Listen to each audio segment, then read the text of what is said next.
Hello, everybody. Welcome to another exciting episode of the Two Half Squads. The one and only podcast on the net dedicated an 89% to the greatest game in the world. That would be Advanced Squad Leader. That is wood. I'm Jeff. I'm Dave, and we're both lumberjacks in flannel today. We're watching the YouTube. And that's okay. I get the reference. I sleep all night. I work all day. What else am I going to do? Yeah, we are. We look good. I love my flannels. It's that time of year here in the Northern Hemisphere when we put on our flannel. Well, not just the Northern Hemisphere, but what's our longitude and latitude here, Dave? Nobody really. It's not a real thing. Okay. Someone just drew that on a globe and. Yeah. Let's see. Longitude is this way. Latitude, I don't know what. Yes, that. Yeah. 40 degrees or something. 42 degrees. What was the one? Was it Teddy Roosevelt or something? 44, 40 or fight? 42, 40. That probably was James K. Polk, and I think it was the line up near Washington State with Canada. Yeah. And actually, I just heard a podcast on this. The line is drawn in the wrong place, and there is a zone, this is for real, that is in neither country because this kid's got busted with pot or some drug crossing like the border, and it's in that area, and the lawyer figured out it's in this zone that has some weird thing where there's two different lines that are listed in law somewhere, and so he was trying to get them out of the, saying they can't be prosecuted because they're not actually in your country yet. And they're not in either country? It's correct. Now, they didn't win the case. I forget why, but it is true. There's a weird line that's drawn improperly, or they're just now finding this out. No, it's kind of been known, and they can't get it. And bad memory. I can't remember why they can't get it fixed, but it's like Congress has to do something, or Canada has to also. And yeah, nothing's ever going to happen if Congress has to get involved. Nothing. Yeah, something like that. It was an interesting situation, but we should go claim the territory. We make a flag. I think Spilkey. Spilkey took one of his Two Half Squads T-shirt and turned it into a nice pillow. I'll try to remember to post that picture, and we could take that and put it on a flagpole and claim Two Half Squads land. Yep, that would work. Have our own country. What have you been up to lately, sir? Well, I've been working. I work a lot, but also. I came upon this article the other day. I don't know if you saw this. This always amazes me because I've seen stuff like this before. It's an article about treasure hunters in Finland who believe they are on the brink, and they put brink in quotes for some reason. Anyway, they're on the brink of finding the world's largest treasure hoard worth $20 billion. Have you heard about this? Yeah. No. People for, 100 years have been looking around this area for this legendary treasure.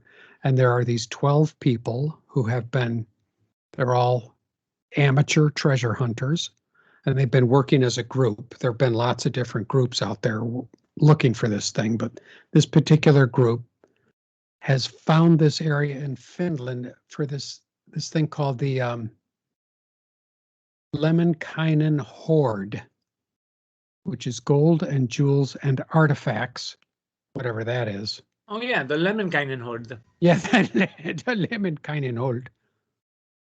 They've been looking for it for years, since 1987. They've been searching for it. And supposedly, they're very close, but the weather is bad, so they're going to have to wait now till spring. How did the hoard get there? Do you know? They have been looking on the land the person that owns the land, it's his family's land, and the legend had it, he's descended from some dukes or the Dukes of Hazzard or something, some legendary family who supposedly buried all their treasure to keep it from being stolen by invaders. And then they kind of, I guess, lost track of it. Like, who's that? Okay. That guy must be embarrassed. Okay. Yes, I have buried all of the treasure. Where is it? I forgot. The key word you said with this legend has it, and legend starts with what letter? Yeah, L. And if you put that to your forehead, Loser. Yeah. no, they'll probably find it and make a fool of me. It's so crazy. But um, $20 billion. We'll know in the spring, I guess. That does sound like a lot, though. That sounds like a But lot. And they're really close, but the weather's bad. So they're giving, oh, I yeah, think that, I'm cold. yeah, for 20 billion, I'd, people have I'd, done crazier things. I'd get a hat, maybe a coat. A two half squads hat said Yeah, yeah. $29.99. Because you figure for $20 billion, you could probably buy a really nice hat. So anyway, I'll post the link to that. I just find that kind of stuff very intriguing, and it kind of makes me want to go out and find $20 billion though. Yeah, that's true. Did you get to see the picture I sent of my bone carver miniature that I adapted and changed it from swords to, I need to get a white background, don't I? From swords Two lightsabers. to lightsabers, and sculpted a cloak here for you people on YouTube. Look at that, I have a hood on there and everything. Very nice. Oops. Wait a There minute. we go. Back up a little. For those of you who are listening instead of watching, this is an exact likeness of Dave if he were an alien creature not wearing shoes or pants. Yes, I'm gonna not put the shoes on him. Yeah, good. I saw your comment on the photo. That's looking good though. Where did you get the figure? It's the mini's just one of the dumb soft plastic ones from Star Wars. Yeah. Blood carver. But the green stuff, that's the putty people used to make minis before 3D printing. So remember I was talking to you about wanting to sculpt more. Yes. And now it's too late because 3D printing's taken over everything now. I'm already a whole technology behind. You're out of work. And then we've been cleaning out my dad's. I've been reorganizing all the CDs, so it's got it much better. I know, again, I'm a generation behind on the technology CDs, but I like to have them here, and I do have a player still. Oh, that's good. Grabbed some from Dad's collection now that Mom's getting close to the end here, and had her stroke and whatnot. But I can tell you, I put this on last night. Best of Peggy Lee, 1952 to 1956. Okay. Wow. It was just cool. It's just different, So I'd recommend for people to branch out. I guess if you got your streaming service, just ask it to play stuff from a whole different era. It was very refreshing. That's impressive. Nice. It's a good reminder. It's hard to do because I subscribe to Google Music or YouTube Music, it's called now. And I like to branch out, but sometimes it's hard to find a branch because I'll say something like play Frank Sinatra. So it'll play one Frank Sinatra and then the next thing is Hall and Oates. Oh. It's like it's like, we know you, Jeff. You like Hall and Oates and you like Sin Lake and Palmer and other bands that are names instead of, Moody Blues and stuff. So it'll swing back. So it's a little bit annoying. If I want Frank Sinatra, I want the thing to be Frank Sinatra-ish. So having a CD, good idea. I'll give you $1 for that. And I'll tell you that Peggy Lee there's a reason these people are famous. They're good. Yeah. It's like the best of all these different eras, Let's be curmudgeon-y and talk about how music, these kids these days, their music is no good. Well, Dale. the test of time, the ones who are really good will still be, talked about or looked back upon and listened to by new artists, I think, that kind of thing. Yeah. So when we get out of our time machine, Dave and I have been working on a time machine. We're going to go forward a couple hundred years, and I know we're going to emerge, and Justin Bieber will be there waiting for us, as he deserves. So I saw another interesting article the other day, which I think is worth mentioning. I saw this on War History Online, which is a website I frequent. Pearl Harbor survivor and World War II veteran requests birthday cards to mark his 100th birthday. So his birthday is coming up in December 13th. I will send out a link. We'll put a link to this article in the show notes, and you can read all about him. His adventures, he's been very active as a veteran with various veterans groups and stuff over these years. And he lists his a P.O. box for him. And if you want to send him a birthday card, you have to do so by November 30th. So we'll get this out. There'll be time. Oh, yeah, this should air the 15th. And so if anybody would like the address right now, I'll just say it's Jack Holder, care of Darlene Tryon, P.O. Box 11004 in Chandler, Arizona, 85248. I would love to see all the 2 Half Squads listeners get a card in the mail for this amazing member of the greatest generation. How do you spell Tryon? That is spelled Tryon. And I've been interested in Pearl Harbor lately. And I'm a little embarrassed to say it was because my wife likes to watch Hawaii Five-0, the new Hawaii Five-0, which has been on for 10 years. They just ended the series, but she's been watching it for 10 years. And I actually started watching it, and they have some Pearl Harbor episodes because it's the main character, Steve McGarrett. His father was in the Army, and his grandfather was on the USS Arizona in Pearl Harbor. Got me interested in Pearl Harbor. So I am reading, what's the guy's name? Gordon Prang's monumental historical work, At Dawn We Slept, which is 9,000 pages. Oh, maybe it's only 1,000 pages. And I'm on page 150, and I'm kind of proud of myself. It's kind of dry in places, but really very good reading. And I haven't really sunk into a deep dive on a World War II subject for a while. So that's going really well. And I will report back when I'm done. All right. Excellent. We'll look forward to it. Yeah.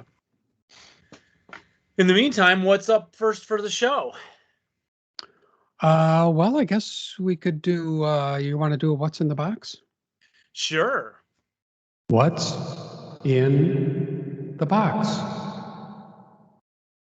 I kind of sound like I'm in that cave where $20 billion of treasure is located. It's not in a cave. It's buried somewhere, isn't it? No, they showed it in a cave. Boy. Yeah. That should make it easier. In Finland, we should get our tickets to Finland. Yeah. Head over there. Just kind of sneak in while they're off trying to stay warm around the fire. We'll put a hat on and go look for the treasure. Yeah. Then we can finish the search.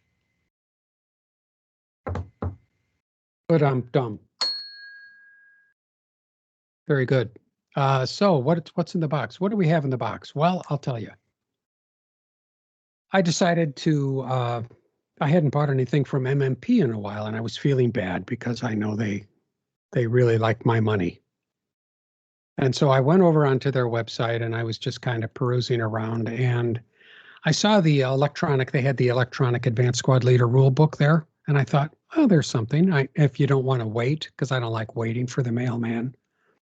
So I thought, here's a little instant gratification. Electronic rule book sounds like a great idea. I'm tired of carrying the big heavy tome. Or is it a tomb? So I plunked down $59.99, clicked on the link that took me to War Game Vault.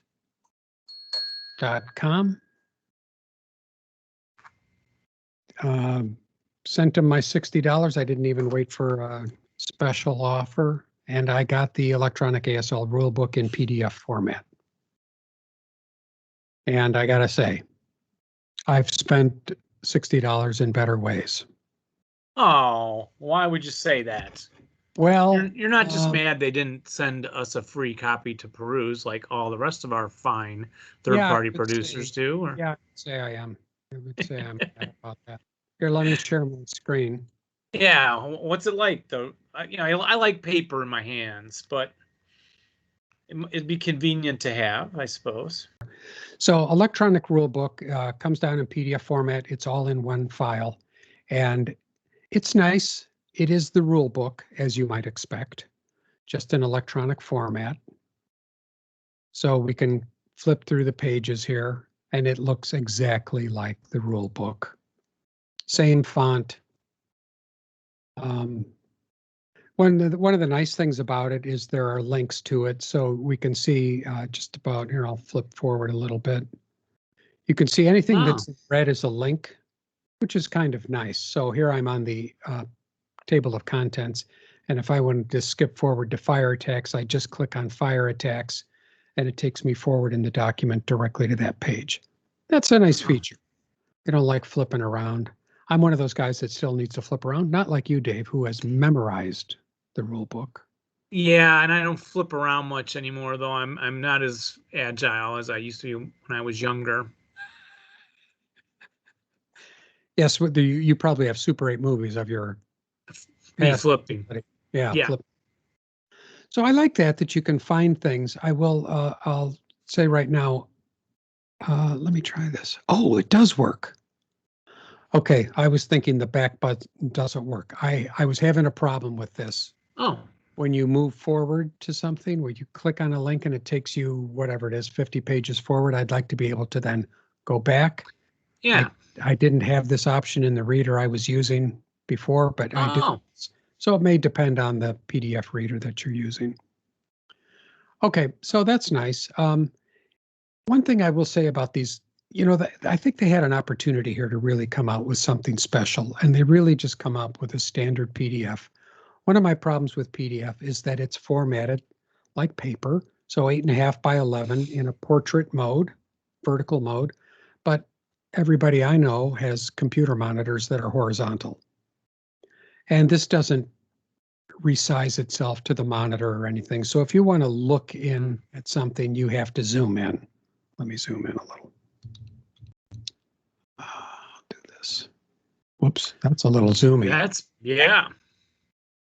So it is nice that you can zoom in, but it doesn't automatically format the page.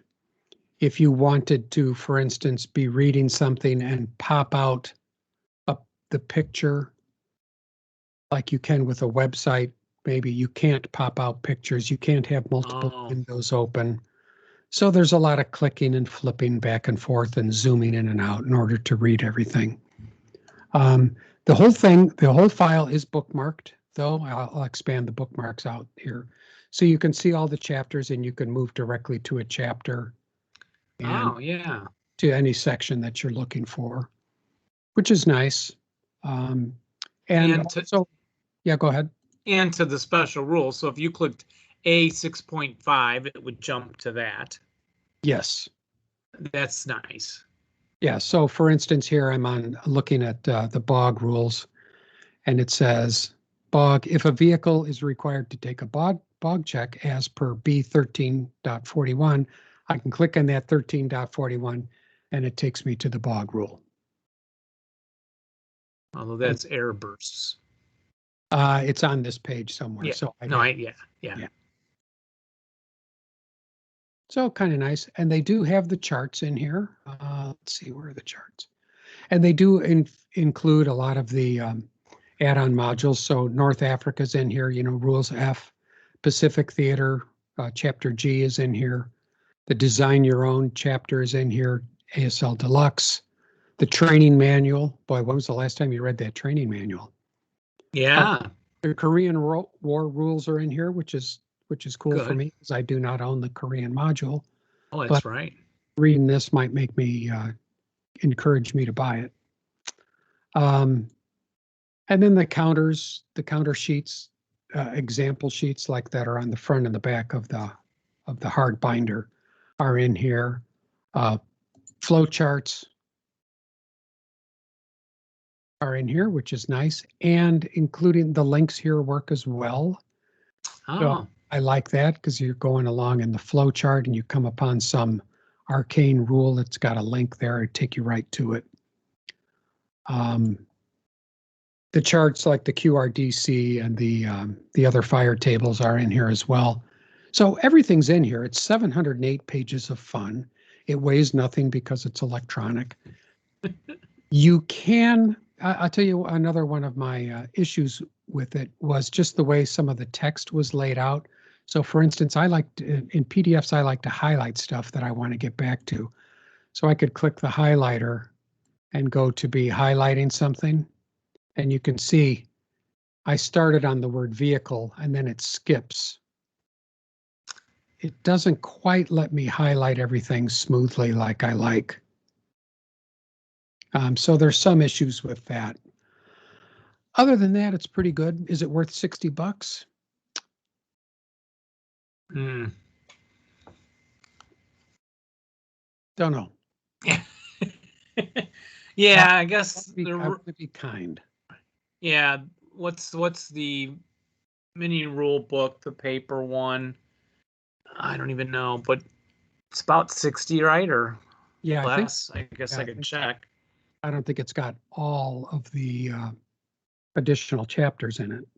True, that is true. The rules, but so this is nice. It's got everything in there. You can print out sheets, but it is password protected, so you can't merge it with other PDFs or add certain things to it. But still, it's something. And for $60, I guess if you've got $60 burning a hole in your pocket, send it to the 2 half squads. Yes, at our Patreon, become a Patreon supporter. That's right. Or send a one-time donation. Yes. Through our PayPal link on the website. So that's it for the ASL rulebook. Next time you're over, Dave, I'll let you look at it because I wouldn't think of sharing it with you. That would be illegal. That would be illegal. And I signed up. Be nice. It did get very good ratings. It's got 57 5-star reviews, all 5-star reviews on Wargame Vault. So people like it, and it's better than nothing. If you're really strapped for space and weight as you're traveling, it's a good thing to have. Yep, going to tournaments, all that kind of thing. Yeah. I'm going to actually play with it as next time you and I play.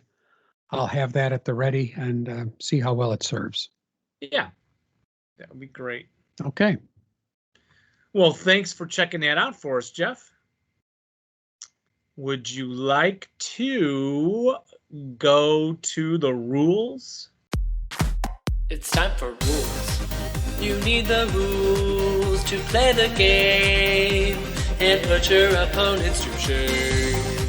They might seem hard, but that's okay. We're gonna learn them anyway. Rules. All right. We are going to take a look then, if you are ready, sir. I just got to say, thank goodness we're done with the 2-hit rules. That was crazy. No Heavens. more. I'm so glad we're done. Heavens, no. We're far from done. What? Far from Nugan. Oh, no. You mean there's more? Not for TD Gungaswaffen. There are cases which were we on case fire-based hit determination? No, we did that. And yeah, I think we're on D, case D. Well, that's where we're picking up. Well, what rule are we looking at? Where is it in the rule book? Case D, well, that's C5.4 for case D. C5.4, okay. Yep. And that case D is the pinned firer. One thing that bugs me about when you read the rule book, it would say like, when you're using case G, then L and M and case D don't apply. And I'm always like, wait, which ones were those? And I wish they would have written that out. But I wrote it out for this little segment. So you wouldn't have to be guessing, and I wouldn't have to be guessing what they are. But case D is for the pinned firer. So I can ask you a question. Any ordnance weapon, Jeff, whose firer is under the effects of a pin counter, they have to add plus what to the shot? Let's see if they're pinned firer with a ordnance, like you pin the gun, you pin the guy with a Oh man, I should LATW. I would say 1. It is 2. Oh, okay. Plus 2. Yeah. And if you're pinned, would you get a multiple rate of fire like normal? No. No, which you're lucky you get to shoot if you're pinned at all. Think of it. Yep, think of it that way. And I had an original ASL thought about the rules, kind of like Rich Spilkey and all these other people, you know, about like the OBA cards and how it would make it better. And I had a thought. Someone on Twitter put like they had 12 rate of fire. And my thought was, well, that's too much, isn't it? Shouldn't we limit that in a way? And I suddenly thought, what if we limited it to like 2 times the number in the box, maybe? So if in your little light machine gun, you got a 1 in the box, yeah, it could have a 2. It could get rate twice. And then if you had a 3 for the heavy machine gun, that could get rate 6 times would be the max, better representing the firing time period and not allowing the vagaries of the die to be too crazy. And is this because you've been burned too many times by this rule? No, it just struck me totally like reading the Twitter thing feed. Oh. But the people on Twitter shot me down. Oh, they did. Oh, darn. Yep. One guy said it makes up for the time you rolled the box cars and went to repair it and rolled the 6. Yeah, I hear that argument all the time whenever I complain about dice. Yes, they say you got to remember then the good times. Because they do come. You just have to suffer the bad times and remember the good times. And I don't care. I don't want to do that. Yeah. And then someone else said, well, that's more record keeping. Are you sure you want to do that? You know, you get raid a couple times, you forget how many, and then you're okay. Opponent says that was 4 already. No, that was only 3.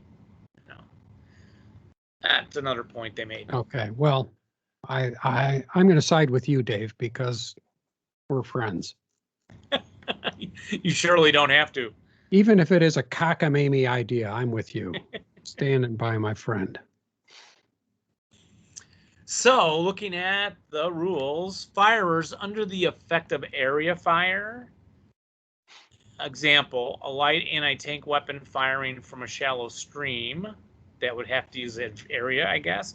When you're advancing fire, you have to use area fire. Mm-hmm. So firers under the effects of area fire also add the +2 for each instance of that. Okay. So because this is a to hit roll, right? So yes, if you're supposed to be halved and you can't be halved because it's a to hit roll, you add the +2. I gotcha. Okay. Yeah, that makes sense. And now case E, firing within the hex. Has that happened lately to you? No. Not me neither. Hey. It might be the way I play and the way I've taught my friends to play is to not enter the hex. I think Bob Holmstrom would be the most likely to have done it to me in certain cases, but I can't be sure of that. Certainly like an overrun or something. Yes, right. But any gun firing at a target within its own hex adds a +2 of case E to the shot. So it's more difficult to fire in your hex. I guess it's just they could be anywhere around you, and that's why. I guess. But when you're firing within the hex, would you count non-assault movement?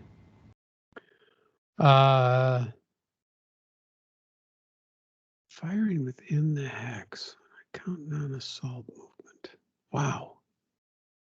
That happens so rarely. I'm going to say no. We would ignore that. You are correct. Okay. Would you count the first fire movement open ground? Yes. That's another no. Oh, you wouldn't. You Okay. don't. I don't know why. Again, maybe they're so close. I don't know. Would you count bore sighting? Oh my God. Well, let's see. You have a gun, a big artillery piece. People are entering your hex, or a tank enters your hex. You can't bore sight your own hex, can you? I don't think so. So Yeah. that is correct. Yeah. How about point blank fire?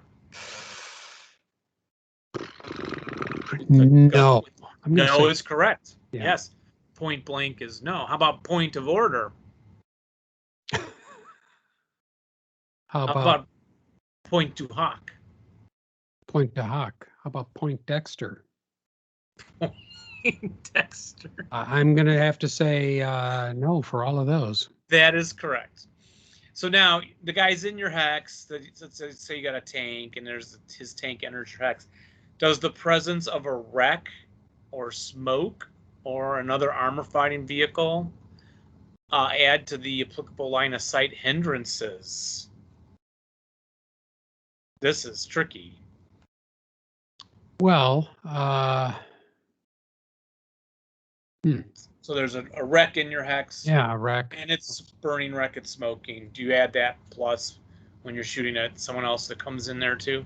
I would think so, yes. It is a yes. Yeah. Yeah. I was thinking because they're not counting all the other stuff, maybe the nothing would count. But it's yes, you would count other wrecks and smokes and AFEs in there. Yeah, I was thinking maybe if the smoke is in your hex, it's not dense enough to give cover, but apparently it is.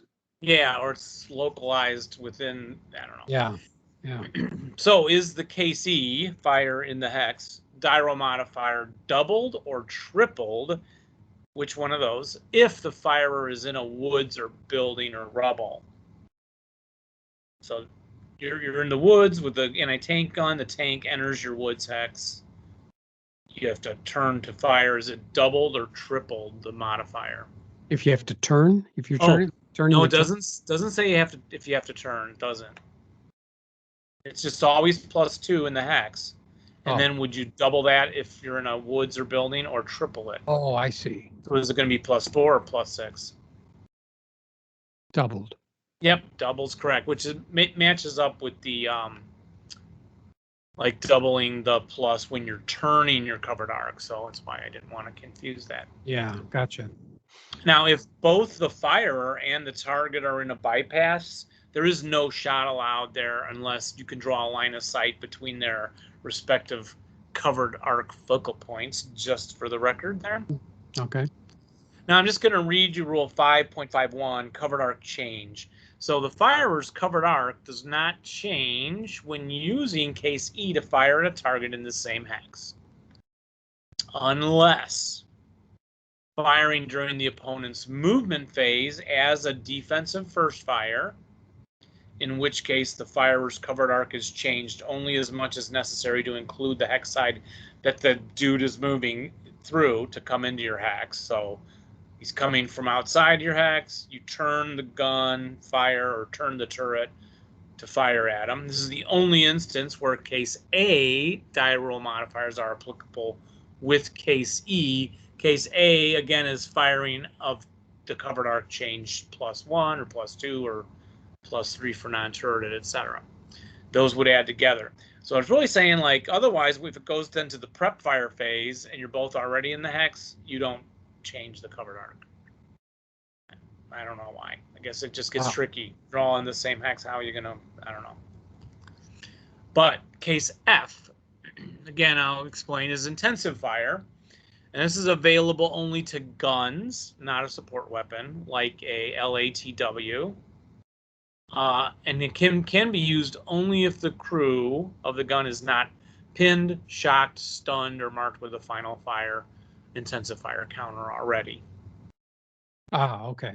Yeah, All right. This is the intensive fire. You get this Fire. extra shot. You gain 1 additional shot during that turn.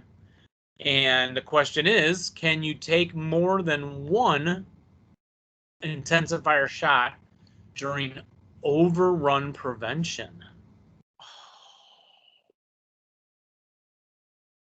Yeah, I don't know. I didn't know this. I don't know. Man, We don't overrun a lot. You know, a gun, we don't. when we go through these, I try to think, if I don't know the rule, I try to think logically, how would this lay out? Because a lot of times this stuff lays out correctly, logically, you know. On this one, I'm going to say yes. And the answer is yes. Ah, Yeah. If you're doing an overrun prevention, then you can do more intensive fire shots. I guess you're really panicking that they're overrunning you. Yeah. yeah. Can intensive fire be used against, can it be used during the advanced fire phase? No. No is correct, except an opportunity firer. Yeah, right. Put a marker and say, I'll shoot later. Is there such a thing as an intensive fire counter in the game? In there with your prep fire counters? Yeah, I think so. There is. It's the same color as your prep fire counters. So you just use that to mark the intensive fire guy. Yeah. Because if you mark prep, you can still do an intensive if you want. That, again, changes the breakdown numbers, blah, blah, blah. So in addition to that, if you're doing intensive fire, you have to add plus what to the shot to hit? Let's see, for intensive fire, 2. 2 is correct. Yeah. And if you're going to do that, does the breakdown number of any intensive firing gun decrease while it's intensive firing? Oh, yes. That is correct. And by how much? I guess it's going to depend on, it can depend on other factors, but if it's just the basic break number, I think it just goes down 2. 2 is correct. Yeah. So you go from, if it breaks on an 11, now it's a 9. Yeah. I actually found, as I was going through some stuff the other day, 2 very good charts that go exhaustively into how the breakdown and elimination numbers change under these various circumstances, and stacking up of different things like ammo shortage and things like that that can affect these. Or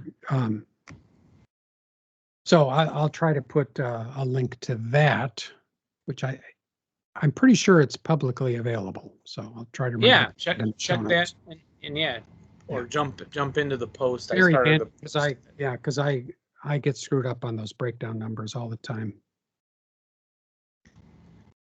There is a Spilky table, 12A. So I've got my screen. Do you see my screen? Yeah. All right. So this is Spilky's table 12A. Effects on malfunction, disablement, rate of fire, and 2-hit die roll modifiers on support weapons, guns, and/or vehicular main armaments due to sustained fire, intensive fire, inexperienced use, not qualified use, and/or as captured equipment. There's a title. I wait till the movie comes out. It's going to be fantastic. But this gives you this very handy table for what we've just been talking about. So modifying breakdown numbers and et cetera, elimination numbers. And then 12B. 12B. That's the one that I needed for my game. Currently playing On the Verge of Extinction. Vote G17. They are the guards. Dave has Germans all, and you can see it on the Twitter feed. They're all held up in Von Paulus's Last Stand building, which actually I can look here. Well, the name of it's covered up with a bunch of counters on my table behind this computer, but low ammo for everything. So I see he's got the low ammo in the yellow there, and how that's affected. I like that. My brain has trouble calculating my low ammo changes. Oh, yeah. Oh, yeah. Well, I'm sure that's why Rich, usually he puts these together because he suffers from the same things, or and this is one of those instances where how can you keep all this straight? You've inexperienced, low ammo, is it sustained fire, is it capture? Right. All those things that can add up on top of each other. And so here it's all laid out easily for your enjoyment. Yeah, excellent. I've got to get that pulled. I should probably just print that one out. I had printed all his earlier versions. It's time to update my paper file and certainly just use this digital. That's perfect. You could print it out in 3D. I could. So we got, looking forward then, certain guns may not, is this where we left off? Yes. Restrictions. Certain guns may not use intensifier in any form, including overrun prevention or final fire. And they're restricted by notes in their listing chart on the back of the counter. It says no IF, no intensifier. So always double check. It's usually really large guns and things like that. Case B is applicable to intensifier only as an inherent part of case C. Now that would be B is the advanced fire phase +2. You only use it if you're using case C. If you lose your multiple rate of fire, the question, if you lose your multiple rate of fire, does that cause loss of intensive fire capability? So it's No, prep fire. I don't think so. You are correct. That's why it's an intensive fire shot. It's an extra shot. Yeah. With all those penalties. Overrun prevention. I thought I'd just kind of read through this too because it looked difficult to break down. But regardless of the number of shots a non-vehicular gun, so an anti-tank gun, infantry gun, has already taken during a player turn, it's entitled to the even intensifier, it's still entitled to a possibility of one more intensifier shot. Okay, that's what I was wondering earlier when we said you could do more intensifier shots if you're overrun prevention. Okay. It is just one more intensifier shot at a target in your own hex if you're about to be overrun. Okay. Yeah. Immediately after the guy does the movement point expenditure is announced, okay, I'm going to spend 5 for the overrun. Then, before the overrun's resolved, the gun makes its to hit die roll versus the vehicle, but not until its covered arc covers the hex side entered. So you got to turn your gun. And then if a gun's already fired from a woods or building or rubble, is it allowed to change its covered arc? Ooh. In order to do this intensive fire? Yeah, it's getting overrun. You already fired. Typically, I'm going to say yes. It is no, you are not, because you are set with a covered arc facing that way. And it's not eligible for the overrun prevention from outside the covered arc. So yeah, okay. You can't turn it. A gun, which is already intensifier during the movement phase, suffers only one set of intensifier penalties. It's, of course, and then the original to hit die roll, the firing gun, acts as a normal morale check. So it's kind of like your final protective fire, where it's a morale check against your infantry. Mm-hmm. So you roll to hit, your crew's got a morale of 8, you roll a 9, they break. You roll an 8, they're pinned on the to hit roll. And then the to hit attempt is voided. So, except if you had a malfunction, you still have to count that. And then the vehicle does the overrun. So if the normal morale check is passed rolling less than the morale, it's resolved.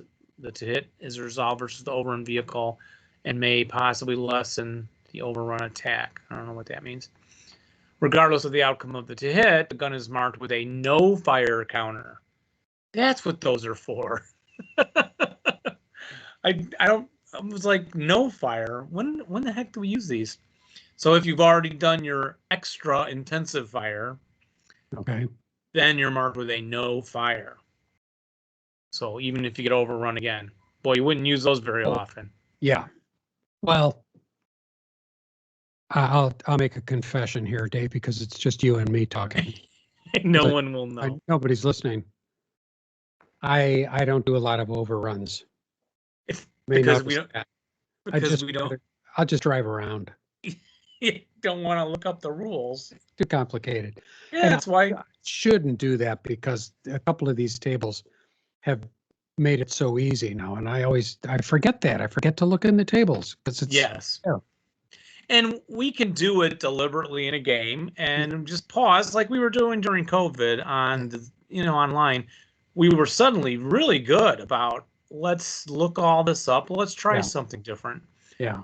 Partly, I think we felt like the game, we don't have to clean it up at the end of the night. Right.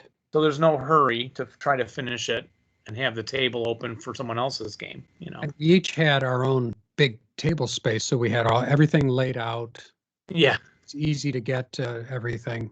Yeah, look stuff up and and it just seemed like a more time of relaxation and extra time to do things in those days. The good old days of COVID. In a way, there was some benefits to that, but yeah. What? Oh, and then there's this rule that I don't understand at all. 5.641. Okay. Subset. A non-vehicular gun not currently marked with a first final intensive counter is subject to all the provisions of overrun prevention when about to be overrun, except that its shot is not penalized as intensive fire and is not marked with a no fire counter. A non-vehicular gun. It's all about the emphasis, Dave, in the sentences. A non-vehicular gun. Not currently marked with a first fire, final, or intensive. Is subject to all the provisions of OVR prevention. About to be OVR, except that its shot is not penalized as intensive fire. Well, okay. What? So it is or it isn't? If it, I don't know. I lost count of my knots. Yes. It's not currently marked by an intensive fire counter, and it's subject to all the provisions of OVR prevention when about to run, except that his shot is not penalized as intensive fire. So it's intensive fire, but it's not? So if it's not marked with a fire counter at all, first fire, final fire, or intensive fire, it's not marked with a counter, then it is not penalized as intensive fire during the overrun. Yes, you are. See, I told you all my friends are smarter than me, Jeff. Well, it took 2 of us 4 minutes to figure it out. And 3 knots and 2 ises and it would have been easier if they just paraphrased and said if it hasn't fired, but that may not actually be true. It's just if it's not first fire, final fire, intensive fire, it might be in the middle of a rate of fire. Yes. So it's not marked with anything yet. Right. It's still, if the overrun is coming through, it's not marked as intensive fire. Brilliant. Ready for Jeopardy questions? Yes, I am. What is a deliberate immobilization attempt, case G? What is a deliberate, isn't that the way you do Jeopardy? Yes. What is a deliberate immobilization attempt? Case G. What is case G? Yeah, what is in the game, what's a deliberate immobilization attempt? Well, it's when you fire at a vehicle trying to deliberately immobilize it. Okay. My answer was, it's what you do if your kill number is 6 and the tank's armor factor is 38. Yeah. So when you can't penetrate the armor, you typically would. Immobilization. Yeah. What is the to hit modifier? That's funny. You should, because you phrased it that way, because this has come up a number of times and I just kind of breezed by it. There's so much going on. I breeze by stuff. But that makes a lot of sense. So you're firing against a tank that's heavily armored, but you could still immobilize it by knocking it off, a tread off or something. Yes, and sometimes that's your only hope. Yeah. Okay. And yes, it can still fire at you, but it can't turn the corner to go fire at those other guys who we want to keep safe too. Yeah. So there is a to hit modifier, a severe one. What is the plus when you use a deliberate immobilization? Oh gosh, yeah.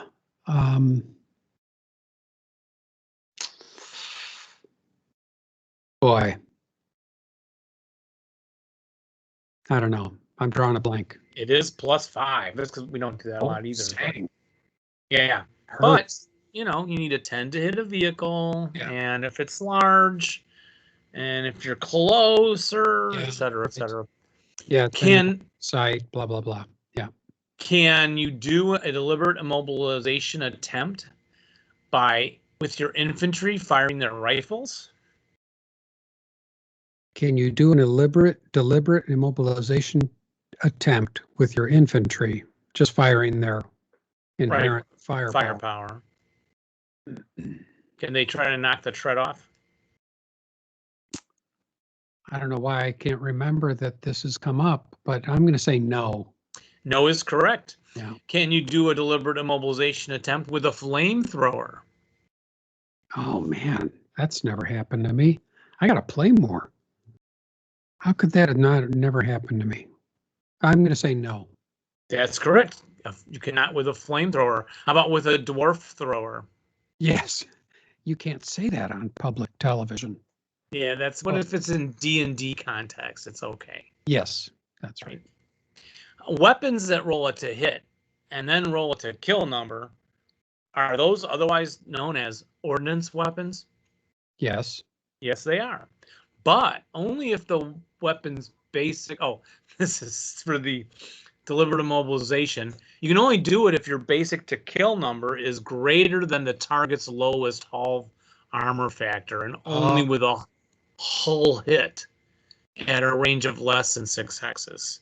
So since you're shooting the tread, you got to get a hull hit. I think I did that wrong with Dave Timonen in our last. We were just taking any hit counted as a immobilization. So we were wrong. Yeah. Range 6 hexes. Yeah. Hit. And this is the hard one. The basic to kill number of the weapon. So if it says ATR at 6. Yeah. To kill, the dude's hull is an 8. You can't even try to do it. Okay. So it has to be a lower armor factor than the to kill number. I wonder if I cheated on that too. I wonder. A deliberate immobilization attempt is not allowed against a hull down target or an immobilized target already. That's just a point of fact. Okay. Can indirect fire, mortars, OBA, use deliberate immobilization? Ask it again.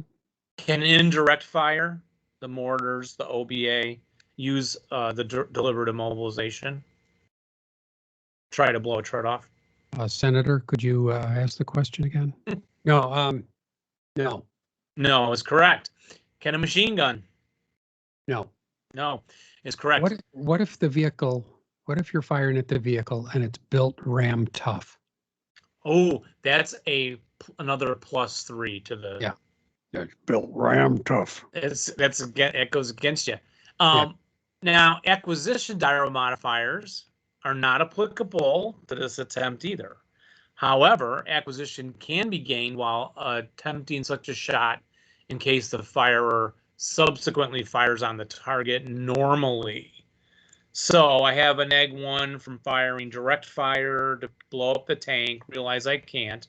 I switch to just shoot at the tread, then I can't use those negs. But if I go back to shooting regular area fire or something, I can use the or direct fire. I can use them again. Okay. Boy, it's a little tricky, but Rule 5.72, a deliberate immobilization hit is not resolved on a to kill table, even if it could be a crit.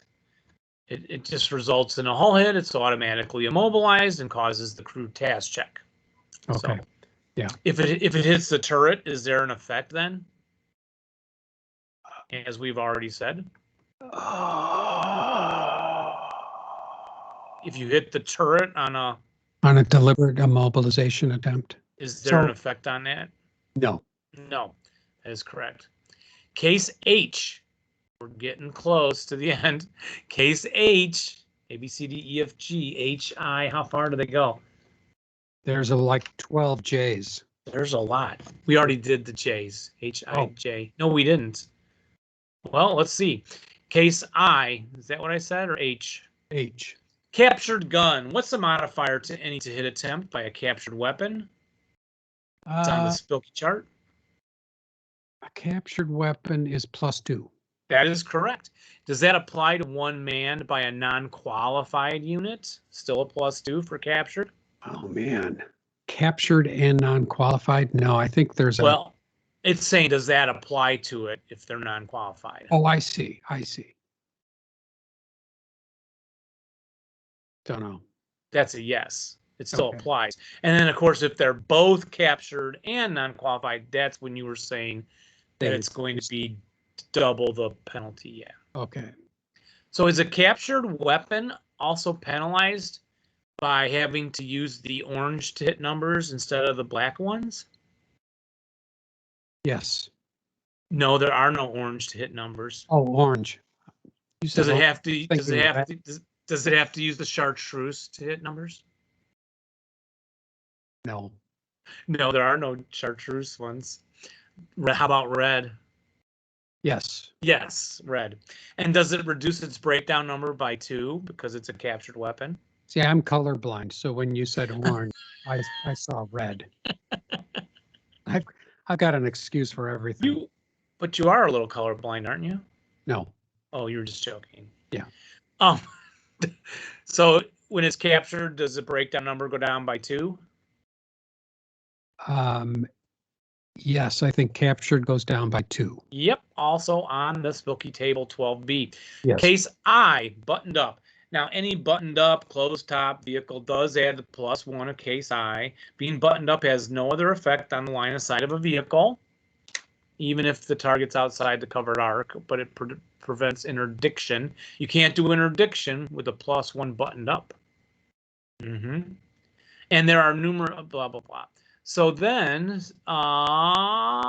Spilky table 12B, and that is as far as I got, sir. So that means we're leaving off on case I. It's probably been an hour show already. But HI, yep, here comes JKLMNOP. Oh, these are all pretty simple. QR. Oh, the reason these aren't in here, they're too simple. They only put explanations for the rules that needed some. So if you simply go, yeah, we won't do the others. Point blank, -2, concealed +2, non-assault -1, open ground -1, right? The case J's, if the vehicle's moving less than the 3 in your line of sight,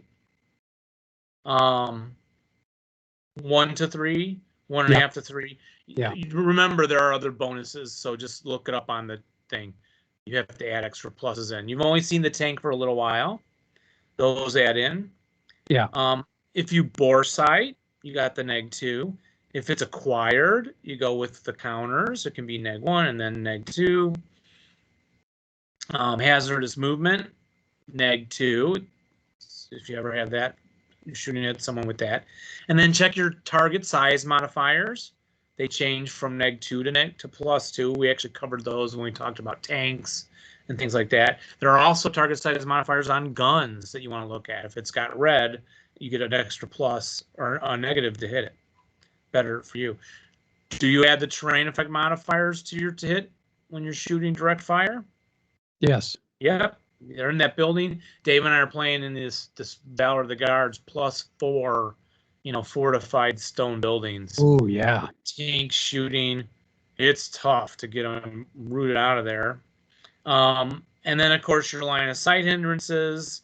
And then case R lists some more things that are really rule specific, like overstacked, -1 per overstacked thing, cavalry, automatic -2, infantry using a trail break, -1, because they're on a little trail break. They're on a specific line going through. I didn't really remember that one. That's defensive first fire only. Huh. And then motorcyclists, there's always a -1. Aerial attacks, wading vehicles, we covered all that in the ocean stuff when we did the right. Yep, recently. So that covers the 2-hit rules, I think. Boy, that was brutal. Brutally interesting, but brutal. There's a lot there.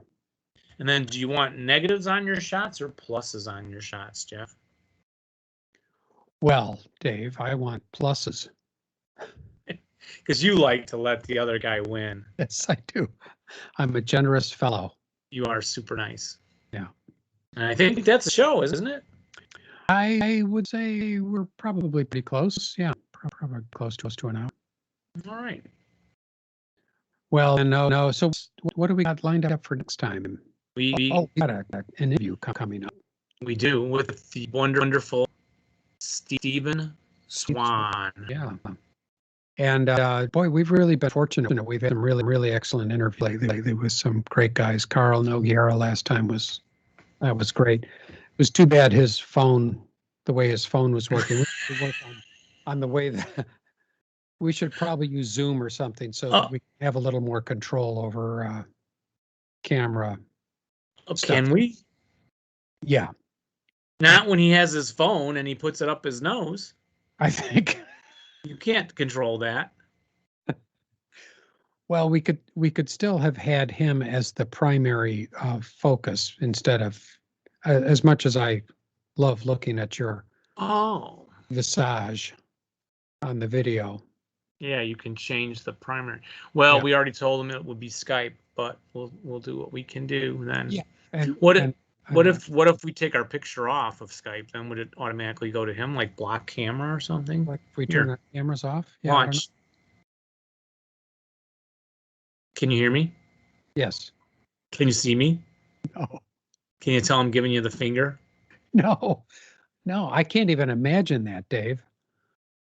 I've known you for. That's what Aaron does to me, my son. I can't believe it. I have never seen you do anything like that. That's the wrong finger. I know, but even that is shocking. You're right. I'll cut it out. You're such a good boy, Dave. I'll cut that part out. So yeah, don't ruin that for me. Stephen Swan. Yep. Steve Swan. We're going to call that episode Swan's Way. And what are we calling this episode? Hit me with your best shot. Oh, that's nice. I don't know. We'll think of something. All right. Until then, boys and girls, remember to roll low. Roll low and rally well. But not when you're playing us. That's right. All right. Bye, everybody. See you all next time.